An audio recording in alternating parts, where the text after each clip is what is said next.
का दे रहा था सुदर्शन। हाँ वही तो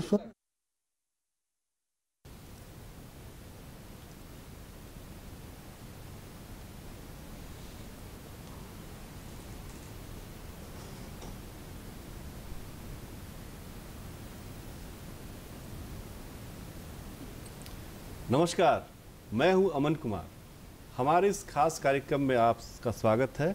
और आज दीपावली का दिन है, तो कार्यक्रम शुरू करने से पहले हम अपने तमाम दर्शकों को पहले दीपावली की शुभकामनाएं देते हैं। और कार्यक्रम के बारे में हम थोड़ा सा आपको थोड़ी सी जानकारी देते हैं कि आज हम आदि गुरु शंकराचार्य के व्यक्तित्व और कृतित्व पर चर्चा करेंगे, क्योंकि शायद इस देश में उतना बड़ा दार्शनिक, उतना बड़ा सनातन धर्म के लिए काम करने वाला व्यक्ति, भाषाविद, देश को राष्ट्रीय एकता की जो परिकल्पना है, शायद शंकराचार्य से ही शुरू हुई है और उनका बड़ा योगदान उसमें। उन तमाम मसलों पे आज चर्चा करने के लिए हमारे साथ दो खास विद्वान मौजूद हैं। डॉक्टर चंद्रकांत शुक्ला जी हैं, जो कामेश्वर सिंह संस्कृत विश्वविद्यालय दरभंगा के पूर्व वीसी रह चुके हैं। इसके अलावा डॉक्टर बीके मिश्रा जी हैं, जो रांची विश्वविद्यालय में प्राध्यापक हैं। हम दोनों का स्वागत करेंगे और चर्चा की शुरुआत हम शुक्ला जी से ही करेंगे। सर, आदि शंकराचार्य जो है उनकी जब चर्चा होती है, उनका जो व्यक्तित्व और उनका जो कृतित्व पे अगर बात होती है, तो सबसे पहले क्या ख्याल आता है आपके मन में?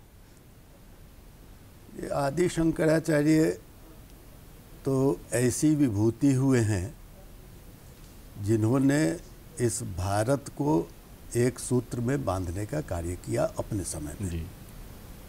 इनके समय के विषय में थोड़ा विवाद आता है। जो प्राचीन परंपरा वाले लोग हैं वे कहते हैं क्या कि वो ईस्वी पूर्व 571 ईस्वी में उनका जन्म हुआ था। और जो आधुनिक परंपरा, मैं उसको ही ज़्यादा उपयुक्त मानता हूँ, उसके आधार पर वो 788 ईस्वी में वैशाख शुक्ल तृतीया के दिन उनका जन्म हुआ था। और बड़ी अल्पायु थे और 32 वर्ष की उम्र में ही उनका देहावसान हो गया। लेकिन उतने ही समय में उन्होंने जो कार्य किया वो अद्भुत है जी। उनके व्यक्तित्व को हम दो भागों में बांटकर देख सकते हैं। एक तो उन्होंने जो यात्राएं की और उसमें इस पूरे भारत को एक सूत्र में बांधने का काम किया, एक तो वह उनका पहलू है। और दूसरा है जिसमें उन्होंने शास्त्रों का प्रणयन किया। अच्छा, वो उनके नाम पर लगभग 70 पुस्तकें प्राप्त होती हैं, लेकिन सारी पुस्तकें प्रामाणिक रूप से उन्हीं की रचना है। इसको कह पाना मुश्किल। हाँ, जैसे गालिब के नाम पे बहुत सारे शेर अभी चल रहे हैं उसी तरह से। तो लेकिन उनकी 3 रचनाएं महत्वपूर्ण हैं और तीनों के तीनों जो हैं वो उनकी, जिसको हम कहते हैं कि ओरिजिनल कृति वह नहीं है, नहीं, अपितु तीनों के तीनों भाष्य हैं। और वे 3 भाष्य हैं। उपनिषदों पर उन्होंने भाष्य लिखा, फिर उसके बाद गीता पर भाष्य लिखा, और जिसको हम ब्रह्म सूत्र कहते हैं, वस्तुतः है वो वेदांत सूत्र। वेदांत सूत्र की रचना बादरायण व्यास ने की है। और उस बादरायण व्यास का जो ब्रह्म सूत्र है, जिसका नाम मैं समझता हूँ कि पहले तो वेदांत सूत्र ही रहा होगा, क्योंकि अन्य सूत्र ग्रंथों का भी नाम उस दर्शन के अनुसार है। 6 जो आस्तिक दर्शन है, आस्तिक उसको कहा गया है जो कि वेदों को मानता है। सामान्य रूप से लोग समझते हैं क्या कि ईश्वर को मानने वाला आस्तिक है। नहीं, यह सिद्धांत उचित नहीं है। जो वेदों को प्रामाणिक रूप से स्वीकार करता है, तो उस रूप में उन्होंने वेदांत सूत्र पर भाष्य लिखा और वेदांत सूत्र को ही ब्रह्म सूत्र कहा गया। ब्रह्म सूत्र कहने का मतलब यह है कि उसमें ब्रह्म का विवेचन हुआ है। और ब्रह्म क्या है? अयम आत्मा ब्रह्म, यह आत्मा ही ब्रह्म है। उन्होंने तो इस रूप में, तो इस ब्रह्म सूत्र पर उन्होंने भाष्य लिखा, फिर गीता पर भाष्य लिखा और उपनिषदों पर। तो उपनिषदों की संख्या भी बहुत है, लेकिन कम से कम एकादश उपनिषद बहुत प्रमुख हैं। तो उन एकादश उपनिषदों पर, जिसमें कि ईश, केन, कठ इत्यादि हैं, और छांदोग्य और बृहदारण्यक हैं, ये दो बड़े हैं। और इन ग्रंथों पर उन्होंने भाष्य लिखा। ये प्रस्थानत्रयी कहलाते हैं। प्रस्थानत्रयी का अभिप्राय यह है कि 3 मार्ग, और उस रूप में कहें हम तो गीता जो है वह स्मृति प्रस्थान है, और उपनिषद जो है वो श्रुति प्रस्थान है। श्रुति मतलब कि सुनकर जिसको ध्यान में, जैसे वेदों को हमारे यहाँ श्रुति कहा गया। क्यों कहा गया? क्योंकि उन दिनों तो लेखन की परिपाटी थी नहीं वो, और इसलिए उस समय स्मरण के द्वारा ही, श्रुतियों के माध्यम से ही उसको ध्यान में रखा जाता था। तो उपनिषद उसी ढंग के हैं। उपनिषद 4 जो अंश वेदांत, ये वेद के आते हैं, वैदिक साहित्य के, संहिता, ब्राह्मण, आरण्यक और उपनिषद। तो उपनिषद प्रस्थान को ध्यान में रखकर उन्होंने लिखा। और फिर एक दार्शनिक प्रस्थान है जिसमें कि बादरायण व्यास का वेदांत सूत्र है। तो इस रूप में उन्होंने ये सारा कार्य किया है। मिस्टर साहब, ये तो उनकी जो रचनाएं हैं लेकिन सनातन धर्म पर भी उनका बहुत काम है। उसके बारे में कुछ हमारे दर्शकों को बताइए। सनातन धर्म को पुनर्स्थापित करने में और उसको एक मानक रूप प्रदान करने में आदि शंकराचार्य की भूमिका आज तक जितने मनीषी हुए हैं उनमें हम समझते हैं कि सबसे बड़ा है। सबसे पहली बात तो ये कि 4 पीठ जो उन्होंने स्थापना की, इसी उद्देश्य को ध्यान में रख कर किया कि वहाँ उनके बाद, जिनको हम ये कहते हैं शंकराचार्य पीठ, जो पुरी, द्वारका, श्रृंगेरी और बद्रीनाथ, ये 4 पीठों की स्थापना करके अपने शिष्यों को उन्होंने अपने बाद के लिए स्थान दे दिया और कहा कि आप अब से शंकराचार्य कहेंगे, आपकी पदवी होगी शंकराचार्य। आपका काम होगा कि हिंदुस्तान के अंदर जो सनातन परंपरा है उसमें कहीं दोष पैदा ना हो जाए, उसकी निरंतर वृद्धि होती रहे, इसका आप ध्यान रखेंगे। अभी भी शंकराचार्य की परंपरा चल ही रही है। जी, अब इसका आप ध्यान रखेंगे तो आपका काम होगा समय समय पर यात्राएं करते रहना, गाँवों में, शहरों में जाकर के उपदेश का आयोजन करना, और इस तरह से जो हमारी सनातन परंपरा है उसको आप जीवित रखेंगे। आपके बाद आपके जो सुयोग्य शिष्य होंगे उनको आप उत्तराधिकारी बनाएंगे। ये उन्होंने जो व्यवस्था की, उस व्यवस्था के तहत आज भी 4 शंकराचार्य पीठों पर 4 शंकराचार्य उपस्थित हैं और धर्म के काम ये करते रहते हैं। इसके अलावे हम जो धार्मिक प्रसंगों की बात कहें तो शंकराचार्य ने हमारी जो सनातन प्राचीन परंपरा है उसके दोषों को तो हटाने का विचार किया, काटा, लेकिन जो परंपराएं चल रही हैं जैसे मूर्ति पूजा, मंदिरों की स्थापना, मंदिरों में देवताओं की प्राण प्रतिष्ठा, इसको उन्होंने बढ़ावा दिया, इसको रोका नहीं कहीं। और स्वयं भी वे इतने बड़े अद्वैत के विद्वान होते हुए अपने लिए और विद्वानों के लिए उन्होंने अद्वैत वेदांत की स्थापना की कि भाई आप ऊंचे स्तर के चिंतक हैं तो ऊंचे स्तर पर आप विचार करें। लेकिन उनके मन में ये बात रही होगी कि भारत की जो आम जनता है, आम जो सामान्य जन हैं, उनको हम ये ऊंची बातों से अपनी सनातन परंपरा में बनाए नहीं रख सकते। इसलिए वो जिस मार्ग से आते हैं, पूजा पाठ, मंदिर में जाना, मंदिर की प्राण प्रतिष्ठा, देव पूजन, शंकर पार्वती, इन सब पर उनके स्तोत्र भी हैं, अच्छे स्तोत्र। हाँ, भवानी अष्टकम, भवानी पर जो है सो शिव पंचाक्षर स्तोत्रम, ये सब। हाँ, लेकिन इन सब पर बहुत प्रामाणिकता लोग प्रामाणिकता पर संदेह। हाँ, किंतु ये बात है कि अधिकांश विद्वान मानते हैं कि वो शैव थे, विशेष करके शंकर पार्वती की पूजा उन्होंने की, और इसलिए केदारनाथ में जाकर के उन्होंने अपनी अंतिम समय बिताया। तो सनातन परंपरा को पुनर्जीवित करने में उनका बहुत बड़ा योगदान है। सारे भारत को उन्होंने एक करके रखा अपने 4 पीठों के माध्यम से, और जो सनातन परंपरा में व्यवधान उपस्थित करने वाले कुछ तत्व जो उपस्थित हुए थे, जैसे बौद्ध मत, जैन मत, उनका खंडन करना बहुत जरूरी था, क्योंकि उनसे समाज में बहुत विकृतियां पैदा हो रही थी। इसके वजह से उन्होंने जब अपनी पद यात्रा शुरू की, सारे भारत में घूम गए, जितने विद्वान मिले, जैन, बौद्ध या सनातनी परंपरा में भी जो उनके विरोधी थे, उन पर भी सबसे उनके घर जाकर उन्होंने आह्वान किया कि भैया मुझसे आप शास्त्रार्थ करें, यदि आप विजयी हो तो मैं आपका शिष्य, लेकिन आप मैं विजयी हो जाऊं तो आपको मेरा शिष्य बनना पड़ेगा। बहुत रोचक बात बताई है। हम डॉक्टर शुक्ला से बात इस पे करेंगे, क्योंकि ये उस भूमि से में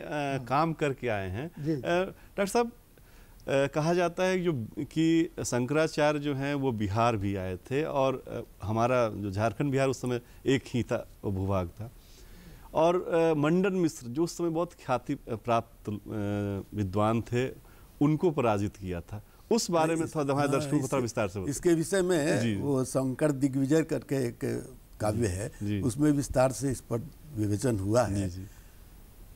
वस्तुतः ये तो केरल के थे, और केरल में जन्म लेकर एक सुदूर, मैं संयोग से वहां भी गया हूँ। अच्छा, कालडी भी मैंने, अच्छा, आपने वहां यात्रा की है? वहां भी मैं गया हूँ, और 4 पीठों पर मैं गया हूँ जी, कई पीठों पर कई बार गया हूँ। तो इस तरह से मेरा सारा देखा हुआ है। तो वे जब 5 वर्ष के थे, और 5 वर्ष में उनका यज्ञोपवीत संस्कार हुआ, और उसी समय से वो संन्यास की स्थिति में आ गई, और 8 वर्ष की उम्र में तो उन्होंने त्याग ही दिया, और उनके पिताजी की पहले ही मृत्यु हो चुकी थी। माता उनको जाने नहीं देना चाह रही थी, लेकिन एक कथा आती है कि किस तरह से वे नदी में स्नान कर रहे थे, और पकड़ लिया। तो ये बातें आती हैं। अब इसमें कितनी सत्यता है कह नहीं सकते हैं, लेकिन उस रूप में जब वो बढ़े तो सबसे पहले वे काशी आए जी, और काशी में पांडित्य परंपरा थी ही। तो लगभग 16 वर्ष की उम्र में ही उन्होंने, कहा जाता है कि इन तीनों भाष्यों की रचना कर डाली थी। और उस समय उनके एक शिष्य हुए, सबसे पहले शिष्य थे सनंदन जी, जो कि बाद में पद्मपाद हुए जी। और वे भी एक पीठ पर, अभी मिश्रा जी ने कहा ही कि 4 पीठ के 4। तो मेरे पास एक पुस्तक है, शंकरो जयति लोक शंकरा, वो आचार्य जयमंत मिश्र जी हुए हैं जी, जो कि बिहार विश्वविद्यालय में प्रोफेसर थे, और बाद में कामेश्वर सिंह दरभंगा संस्कृत विश्वविद्यालय में भी वो कुलपति रहे, 2-2 वर्ष 2-2 टर्म रहे थे। संयोग से उन्हीं के सहपाठी हैं आज जो पुरी में शंकराचार्य निश्चलानंद जी हैं जी। तो इस तरह के व्यक्ति वो थे, और उन्होंने तो, लेकिन उनका ये कहना था क्या कि नहीं, शंकराचार्य का जन्म, आदि शंकराचार्य का जन्म 571, और उस पर उन्होंने सब प्रमाण अपनी बातें रखी हैं, है ना। तो इस रूप में हम देखते हैं क्या कि उन्होंने, शंकराचार्य ने पूरा घूमकर, ये जो बात आपने कही, वस्तुतः हुआ क्या था, यह प्रयागराज की बात है। प्रयागराज में वो मीमांसक थे कुमारिल भट्ट जी। तो कुमारिल भट्ट से उन्होंने शास्त्रार्थ करना चाहा, तो वो बोले कि मैं तो अब तुषाग्नि, यानी अब मैं अपना प्राण त्याग करने जा रहा हूँ, तो इसलिए मैं नहीं, अब आप मेरे शिष्य मंडन मिश्र से शास्त्रार्थ कीजिए। तो मंडन मिश्र जो थे वो माहिष्मती के थे, जिसको कि आजकल महिषी कहा जाता है, सहरसा के पास। मेरे गुरुजी पंडित काशीनाथ मिश्र जी वहीं के थे, मैं महिष्मती, महिषी भी गया हूँ। तो उस महिषी में मंडन मिश्र थे, और कहा जाता है क्या कि जब वो जा रहे थे तो उन्होंने किसी पानी भरने वाली से पूछा जी कि मंडन मिश्र का घर कौन सा है, तो उसने कहा स्वतः प्रमाणम परतः प्रमाणम कीरांगना यत्र गिरो गिरंती, कि जो स्वतः प्रामाण्य है कि परतः प्रामाण्य है, इस तरह की बातें जो सुग्गे सारिकाएं पिंजड़े में बंद बात करती हूँ, अवे ही तम मंडन मिश्र धाम, तुम जान लेना कि वही मंडन मिश्र का धाम है, घर है ना। तो इस तरह से मंडन मिश्र, और कहावत है, कहा जाता है कि मंडन मिश्र से उन्होंने शास्त्रार्थ किया, मंडन मिश्र पराजित हुए और बाद में उनकी पत्नी भारती आ गई और भारती से उन्होंने फिर तो वो फिर परकाया प्रवेश इत्यादि करके, तो ये घटनाएं जी आती है, मतलब आती है। इसके अलावा आप देखिए तो शंकराचार्य का जो है वो धर्म, आध्यात्म और फिलॉसफी पे तो वो थे ही, अगर उनके पूरे व्यक्तित्व को देखिए तो एक राजनीतिज्ञ के तौर पे भी उनका जो सोच था, आज से कितने साल, 1000 साल 2000 साल पहले वो कॉन्सेप्ट रखते थे जो आज हम करते हैं, राष्ट्रवाद की बात, तो उस पे आप कुछ प्रकाश डालें। भारत राष्ट्र का निर्माण वास्तव में हमारे देश के साधु सन्यासियों ने ही किया है जी।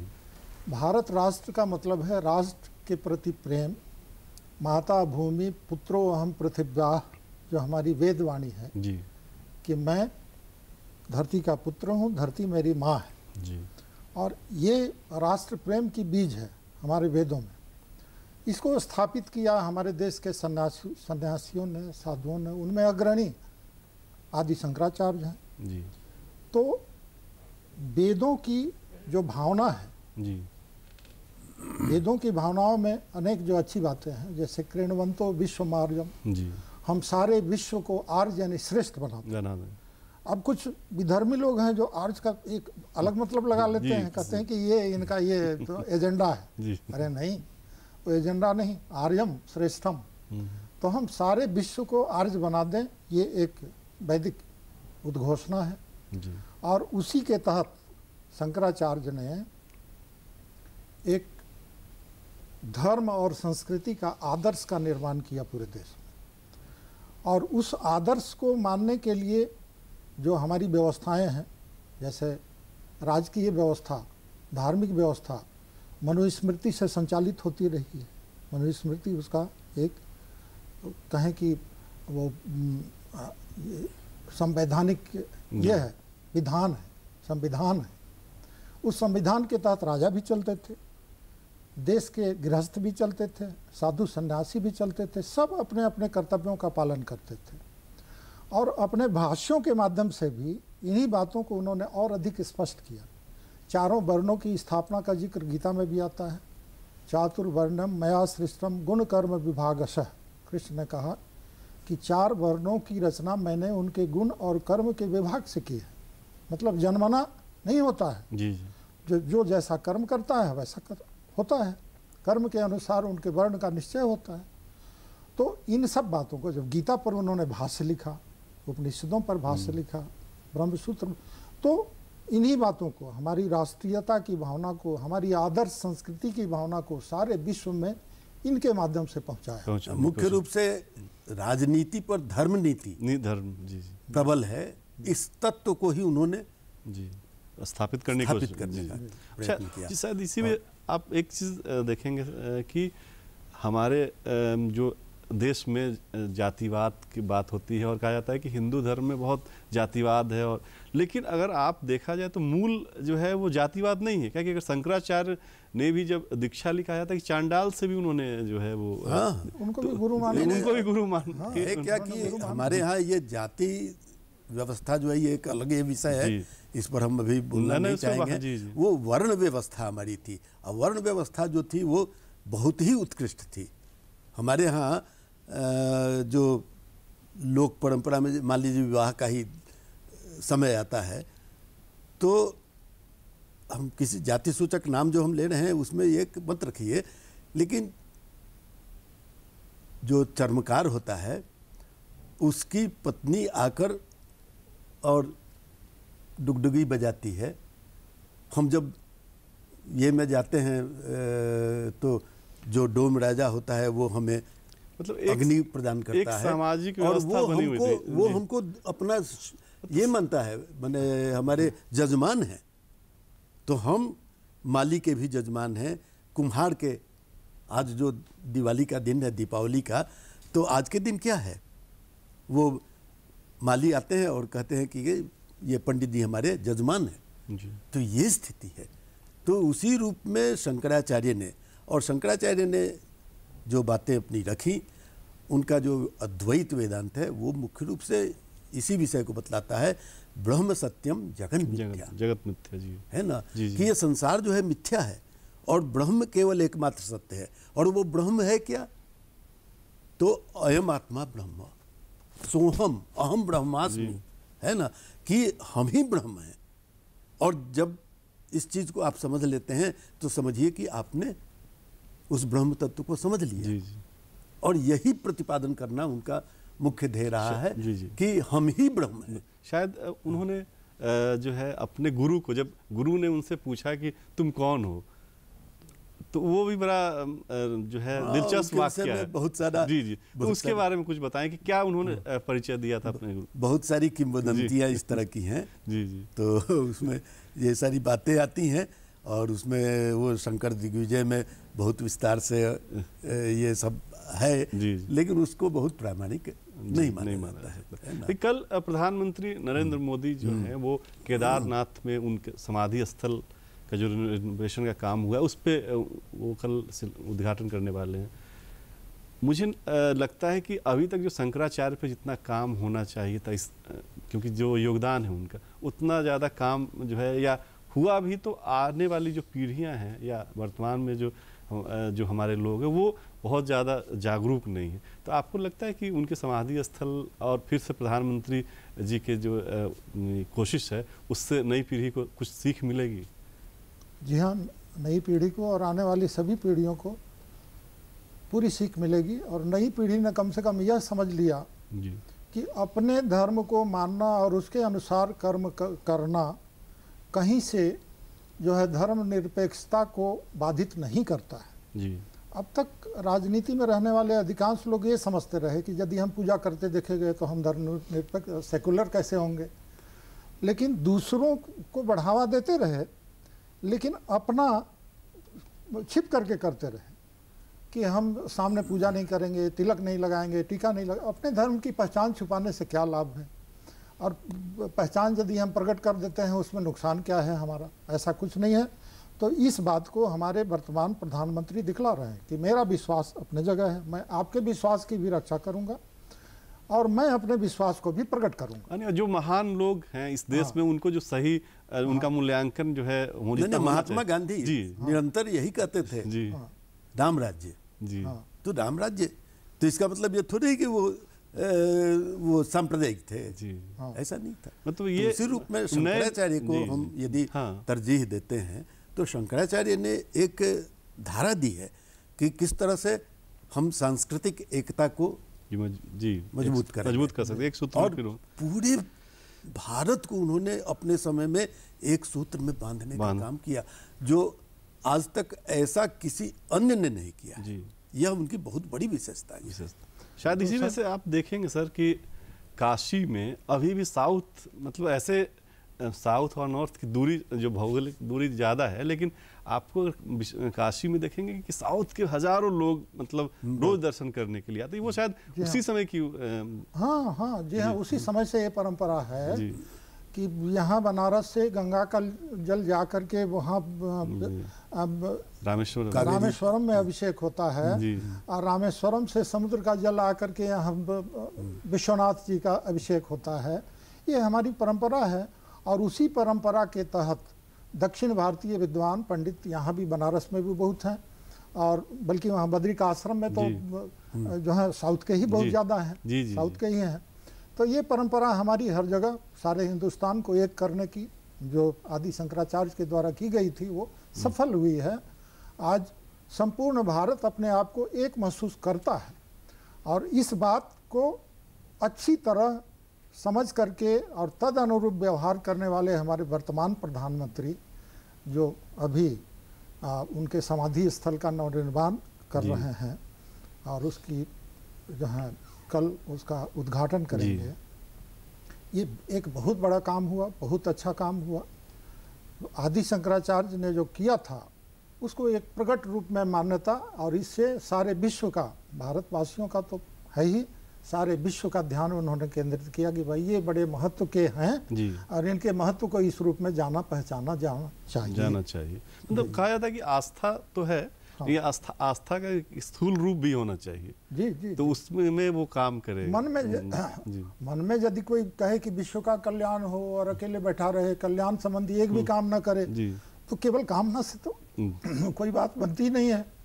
कुछ एक्शन में आना होता है, क्रिया दिखलानी होती है, तो क्रिया आवश्यक है। स्थूल रूप में जो आपने कहा वो क्रियात्मक रूप देना यह आवश्यक है अपने विचारों को, और इसमें हमारे प्रधानमंत्री जी बहुत सफल है जी। और शायद मैं इसीलिए जब शंकराचार्य को मैं पढ़ता हूँ तो लगता है कि उनसे बड़ा राष्ट्रीय एकता का नायक तो कोई हो ही नहीं सकता है। सांस्कृतिक एकता को जिस रूप में उन्होंने स्थापित किया वह कोई दूसरा नहीं उस रूप में, और उन पर यह केंद्रित है कल का कार्यक्रम। निश्चित रूप से यह बहुत ही उपयोगी है। आप देखिए जब मंडन मिश्र उनके शिष्य बने तो उनको शंकराचार्य बनाया, लेकिन उनको पूर्व में नहीं, उनको बनाया गया आपको जो द्वारिका पीठ में कि भाई सुरेश्वराचार्य का नाम हो गया जी, सुरेश्वर, तो वहाँ बनाया गया। तो एक ये अपने आप में बहुत बड़ी बात है, और शायद आने वाली पीढ़ी या हमारे जैसे जो जनरेशन के लोग उनको भी सीखने की जरूरत है, जो हम अपने बच्चों को हमेशा 10 साल 15 साल तक सोचते हैं बच्चा ही है, और एक 32 साल तक जो व्यक्ति सिर्फ 32 साल तक जिया, वो इतना महान कार्य कर दिया। तो ये भी सीख लेने की आवश्यकता है। पूरे भारत को एक सूत्र में बांधने का काम, अपने विरोधियों को परास्त करने का काम, और इतने सारे ग्रंथों का प्रणयन ये बहुत बड़ी एक बहुत आश्चर्य की बात ये लगती है कि जैसे कोई भी बच्चा कहीं जन्म लेता है तो आसपास किसी गुरु के शरण में जा करके अध्ययन करता है, लेकिन उनको कैसे पता चला कि मैंने उतने बड़े विद्वान जो उनके गुरु थे, गुरु गोविंद पादाचार्य, उनका आश्रम था यहाँ आपको काशी में ही नहीं अमरकंटक मध्य प्रदेश, अमरकंटक में नर्मदा नदी के उद्गम पर। आप तो गए हैं? हाँ, वहाँ मैं गया हूँ। तो मैं सोचने लगा कि वहाँ केरल के कालाडी ग्राम से चल करके कितना भारी जंगल रहा होगा, कोई कम्युनिकेशन नहीं। वो बालक जो है 8 साल की उम्र में आकर के अपने गुरु के जो है विद्याध्ययन, गुरु के यहाँ आकर के विद्याध्ययन करता है। वैसे गुरु का चुनाव वहाँ रह करके उसने विचार किया कि वहाँ मैं जाऊँगा, उनसे शिष्यत्व लूँगा और उसके बाद आगे बढ़ूँगा। बड़े आश्चर्य की बात है। तो शायद सारे भारत को एक करने की शुरुआत यहीं से। जी शायद इसी वजह से उनको कई लोग जो हैं शिव का अवतार भी मानते हैं। शायद इसी वजह से उनके जो काम है वो इतने चर्चित है, इतने मतलब अविश्वसनीय है। शिव के अवतार तो माने जाते हैं, लेकिन एक और बात आई है कि उनको प्रच्छन्न बौद्ध तक कहा गया, लेकिन क्योंकि उन्होंने शून्यवाद, जो माध्यमिक जो नागार्जुन का शून्यवाद था, उसको भी उन्होंने स्वीकार किया। तो कुछ लोगों ने यह भी कहना शुरू किया कि अरे ये तो छिपा हुआ बौद्ध है। लेकिन कई लोग लेकिन जी सर आप पूरी बात नहीं, लेकिन उन्होंने जिस शून्यवाद की स्थापना की वह बहुत महत्वपूर्ण है। आप सभी जानते हैं कि किस प्रकार से वे जब विवेकानंद गए थे और वहाँ पर मजाक करने के लिए शून्य बना दिया, और उसके बाद उन्होंने शून्य पर ही अपना शुरू किया था। तो ये तो उस सर कई हमारे हिंदू जो विद्वान, उनका यह भी मानना है कि जो बुद्ध हैं वो पुराणों के अध्ययन के बाद ही उन्होंने जो उपदेश देना शुरू किया। तो ये शायद हमारे देश की यही खूबसूरती है, हमारे विद्वानों की यही खूबसूरती है कि तमाम जो मूल चीज़ें हैं वो हिंदू धर्म ग्रंथों में, वेदों में है, और वहीं से जो है उसको लिया गया है। ये उपनिषदों से खूब लिया। ये चर्चा बहुत दिलचस्प और बहुत जानकारी वाली थी, लेकिन हमारे पास समय की कमी है। हम दोनों विद्वानों का आभार प्रकट करते हैं कि आज दीपावली के दिन हमारे स्टूडियो में आए और इतनी अच्छी बातें जो है हमारे दर्शकों को बताएं। आप दोनों का बहुत बहुत धन्यवाद। हमारी पूरी टीम को आज्ञा दीजिए। नमस्कार।